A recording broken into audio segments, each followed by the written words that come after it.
as busy to me. And you do so many things, and you act, and you do the writing, and you do photography, and you still find the time to come to these conventions and meet hundreds of people and everything. And it's a real inspiration to anyone who wants to work in the arts to show that you can still do all these different things and still be good at what you do. And I was wondering if you had any, insight into how you handle that and how you make it work. Wow, what a good question. Are you hoping to have a career in the arts? I want to be a writer. You want to be a writer? Are you writing? Yes. What do you write? Right now I'm working on short stories. Short stories? Mm-hmm. Are you studying somewhere? Well, I'm studying at Kent State College in New Hampshire. In where? New Hampshire. New Hampshire. Mm-hmm. And are you studying writing? No, I'm studying for something that will hopefully pay.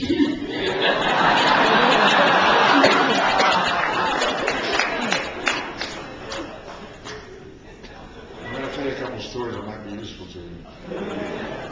When I told my dad I was going to be an actor, he said to me, my dad grew up in Russia and came over here as an immigrant and worked very, very hard. He was a hard-working, very uncomplicated guy. He was a barber all his life, stood on his feet and cut hair, 8, 10, 12 hours a day to support a family.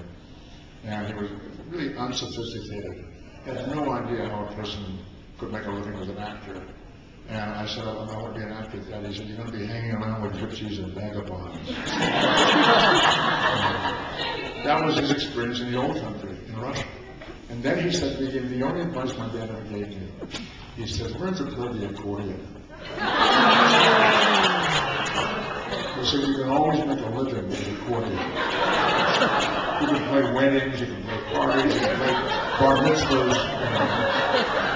I said, okay, Dad. I never did.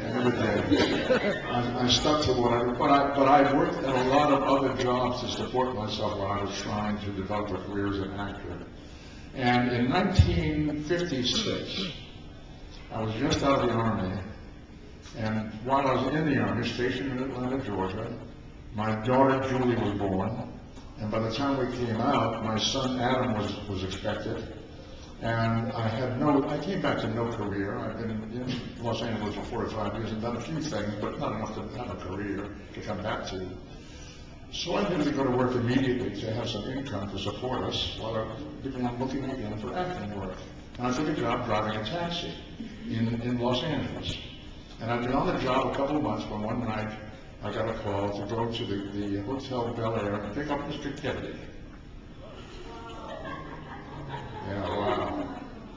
So being from here, the Kennedy name meant something to me.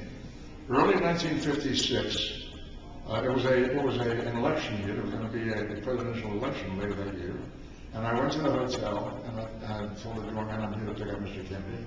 He said, okay, I'll let him know. And he came back, I said, he'll be out in a few minutes. I said, do you know if that's the senator from Massachusetts? He said, I don't know. The man came out and I recognized him immediately. And it was Jack Kennedy. And he got in my cab, and he said he wanted to go to the Beverly Hilton Hotel, which is not far, about a 10-minute drive. I said, sure, let's go driving. And then I said to him, how are things in Massachusetts, Senator? And he got kind of excited because somebody recognized him.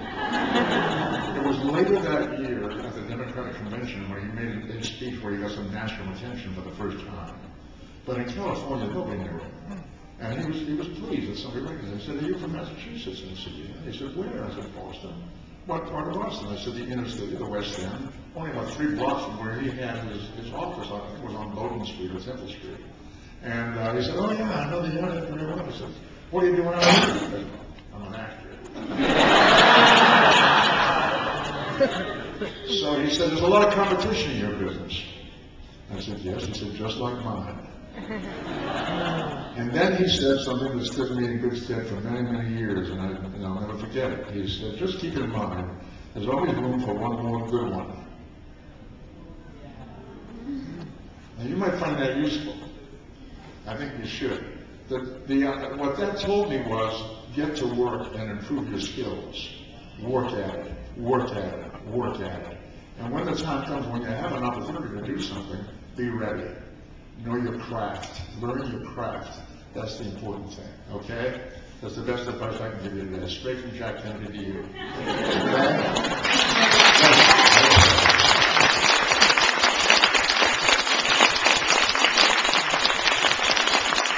Great memories, great memories. I'll take one more question, and we're going to have to wrap this up. I'm sorry. Go ahead. Oh, no. I wanted to thank you for being here because it's my first convention ever, and I'm sure to never forget it then. Great. And you came dressed for the occasion. All right, good for you. This is kind of off topic, but I wanted to thank you a lot for your active participation in embracing of Judaism because it's very personally affected me and helped me come to terms with my own familial history. And it's just meant a lot to me. I don't have a particular question in mind, but I just want to express my gratitude for your photography and a few articles I've read and stuff like that. But it's meant a lot to me. All right, God bless you. Thank you for that. Thank you for that.